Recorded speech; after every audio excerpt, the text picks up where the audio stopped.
Hello guys, welcome back to the Beastie Room.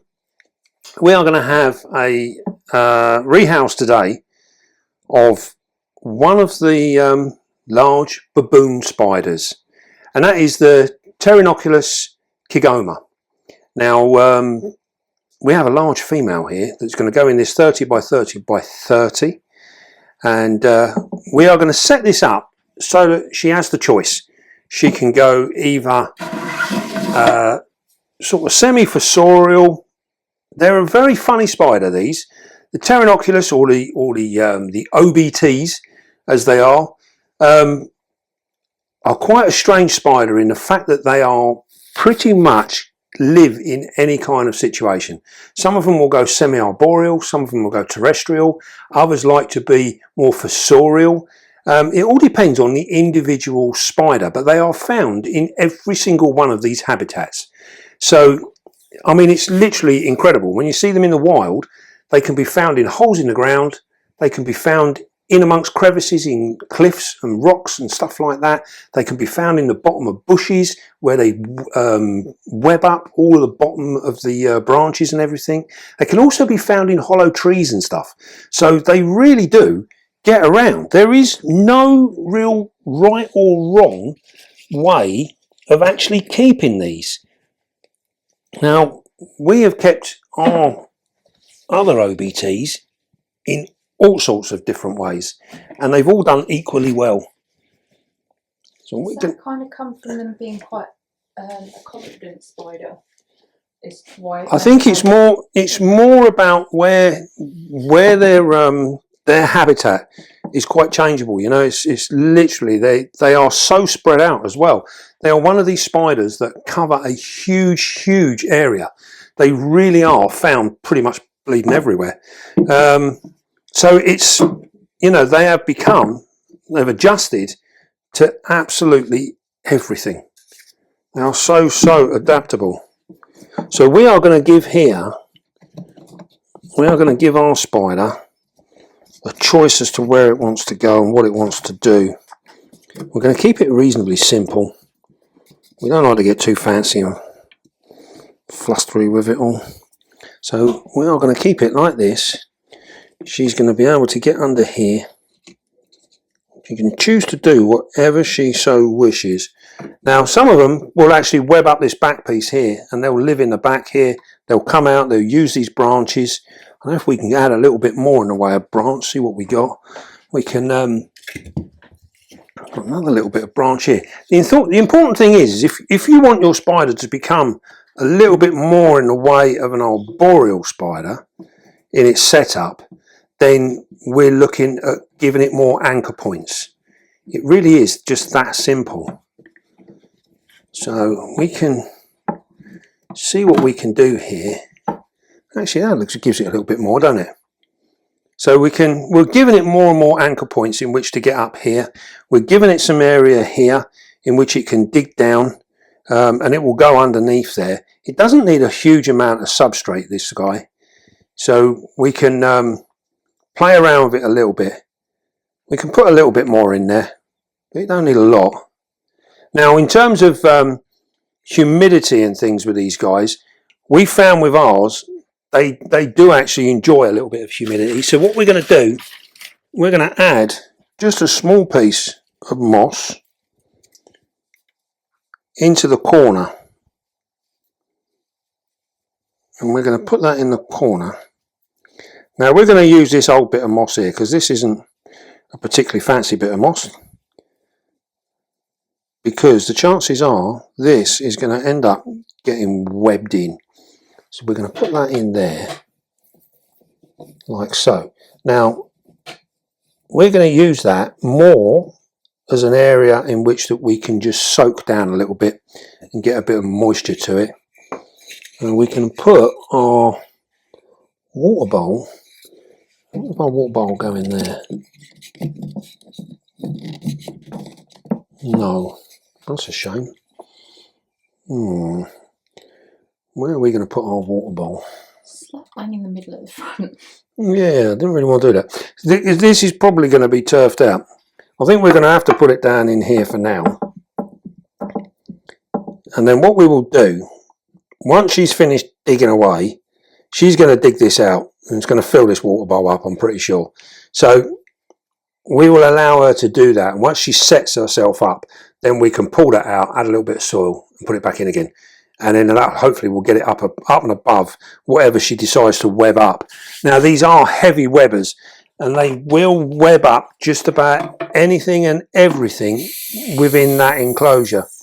So it's not worth getting too excited about it, you know. It's just not worth it, because they will trash anything and everything that you do. So a pretty web, not trash. Yeah, well, they'll replace it with pretty web, but it will trash whatever you've done yourself. So what we're going to do now, we put that piece of moss in there, and you might think to yourself, wow, put a lot of water in there for an arid sort of dry species of spider. But these guys do come from quite a humid area, almost subtropical. So that's going to do that. So then, shall we have a look at this spider? Now, camera lady has requested that we try and get this spider out onto a piece of wood so we can have an absolutely wonderful look at it. I'll be honest with you guys, I am not overly impressed with this idea, because as you know, the baboon spiders are very, very quick, and they can be quite defensive. So we will see how this goes. Looking at her in this box, I don't think it's going to go particularly well, so we might not even get away with it. Okay, that's fair. It might be a case of just having a look at her in the box. Because we're not about upsetting her. Now then, I don't know if you can see the colouring. Let's get rid of that. The colouring in this spider is absolutely phenomenal. Now you can see the closeness to the orange bitey thing, the OBT, in the markings on the abdomen, the legs, everything is very much the same. Now these are all Pterinochilus, so they are basically different spiders from different areas, different localities, and within them different localities their colour and form changes. Now this, I think, this is what we class as the dark form, and I think it's absolutely amazing looking spider. It really is a very, very pretty spider. Now I think we can attempt to get this out. We will give it a go. Okay. We will try. Don't upset her though. But yeah, it's not something we want to do. Right, so what we're going to do, we are going to lean our piece of wood up here. We'll see how she responds to the touch. She's looking like she wants to hunker down a little bit now, so that's a good sign. So what we're going to do, we're going to bring her to here. You see how now she's coming around to the paintbrush. We're just touching her now. We're very, very gentle. You see how she faces it. This is where it gets difficult for us to try and move these types of spiders, because they will always try and face whatever it is that's bothering them. So what we have to do is we have to get her to change her mind, where she just thinks this is rather an annoyance rather than a threat.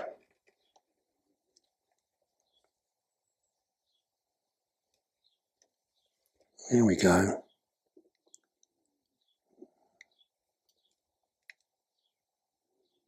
Now then, we've changed her now. Here you go, she's on the log. Still being very, very calm. We'll get that out of the way. Now we can. So I don't drop anything and cause her. So now we can see if we can just move it very, very gently. See that? Now look, here we go. Look. Now we're starting to get some really good shots of her. You can see that colouring, it's just phenomenal. She's going to want to hide. I thought she might have just gone straight underneath, but didn't. What we're going to do, we're going to try and get her back up on the log, because I would like a photograph. There we go. That's it. Come on, you can do it. You can do it. Steady. Stop. There we go. Stay put. See, if you talk to them nicely, quite often they behave. Then just get some.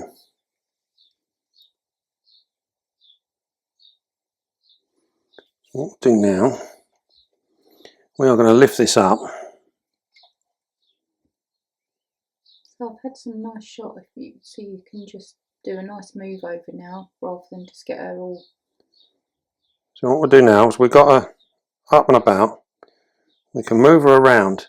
Now by lifting her up off the table a little bit, it means that if she bolts, she should just stay on the wood. There you go. You see that? Is that in a good position? Yeah. It's a very, very, very pretty spider. Now, as you would have remembered, the last OBT ended up going for a walk around the room. And it went for a little wander. And we caught her up underneath the shelf. And as you can see, this one is a little bit of an entirely different type of attitude. We've not really seen any threat display from this spider yet. Nothing at all. So she has remained calm. We've remained with that contact and we've moved her really, really gently. And she hasn't decided to get upset with that at all. Now she's actually come off of this and got on the desk and we've got her back up on it again. And she's still being very, very well behaved. So they do vary as individuals. You don't take that for granted though, right? No, no, no. Never take it for granted. Just because she's being good today does not mean tomorrow she will be the same. So we always, always have to be very, very careful in how we do stuff.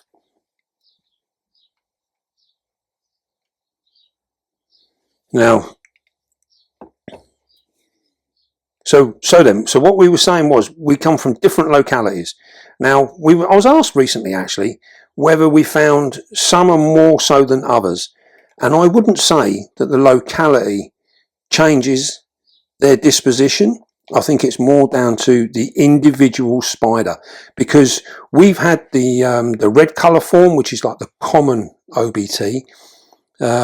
We've had them where our last one, as you saw, absolutely super defensive to the point of in a threat display, the minute she feels anything near that enclosure, she is on her back ready to go. You get a bit of light. Now, and we've also had others which are really, really, you know, gentle and calm.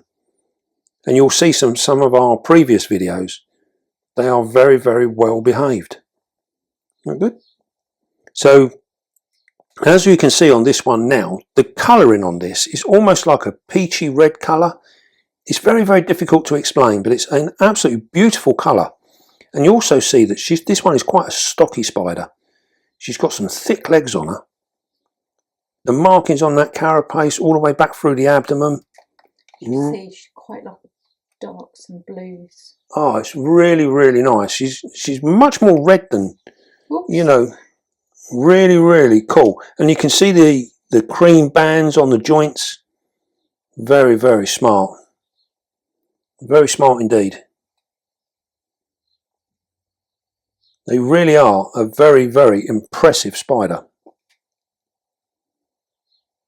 So we will try and bring the light to the top of us, where you were. We will try and pair this spider up. We need to find a male, and then we will give this one a go. She hasn't long molted out, so she's looking absolutely wonderful. So what we're going to do now is we are going to try and get her into her new enclosure without too much upset.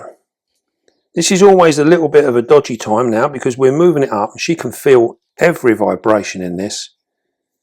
So we now need to go back into here.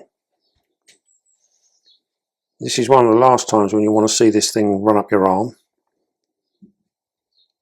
What we need to do is get it to there. We want to be able to give her something to go to. There we go, nice and gently.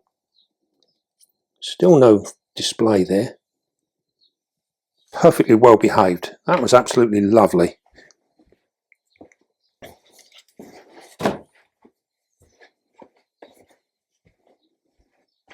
Isn't that cool? Other way. Perfect. Just stop. Yeah, she looks absolutely lovely there. Really is very, very pretty. She's too quick for me. Look, I can't get a photo. So she's now going to disappear behind there by the look of it and find out her new home. And what we will do, we will come back and have a look at this in a month, 6 weeks, 2 months time, and we'll see exactly what she's done with it. And it will look a whole lot different to what it does now. These really are a spider that needs to be seen in the flesh, because, you know, many people, they're like, oh, it's just an OBT, you know, it's another baboon. But they really are exquisite in their markings and everything else. And as we've seen here, this girl was nice and well behaved. You know, there was no drama with this girl at all. Not like the last one that we had that decided to go on walkabout, or run around, I should say, around the room. As you can see now, she's moving around lovely. She's having a good look about. So these guys cover the vast majority of Africa. These are from Tanzania, these ones. And yeah, they have such a wide range in habitat that there really isn't much that you can do wrong with keeping them. They will pretty much work with whatever you offer them, really. They are a real easy spider. Now, in terms of their care, they're very, very simple. In terms of their behaviour, I would say these are at the higher end of the intermediates, more to the advanced sort of keepers.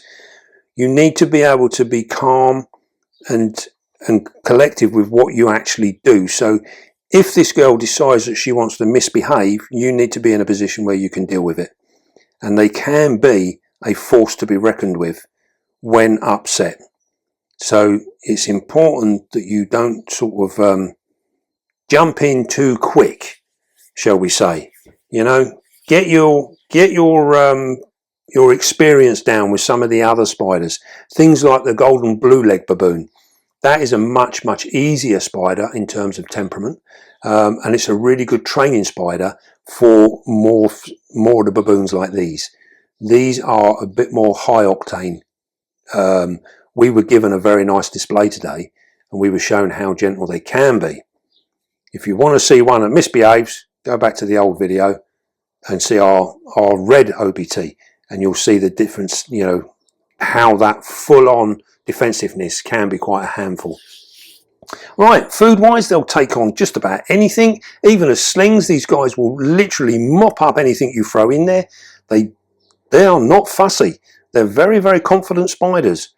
So they're easy to look after as slings as well. What's not to like about them? They really are super smart. I like them a lot. Yeah, I think we should perhaps do a bit more with these. We have got a few of the baboons.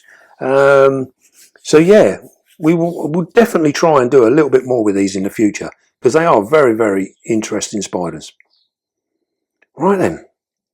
Well, I hope you enjoyed that. I enjoyed the way she behaved. That was super cool. Very, very nice. Right then.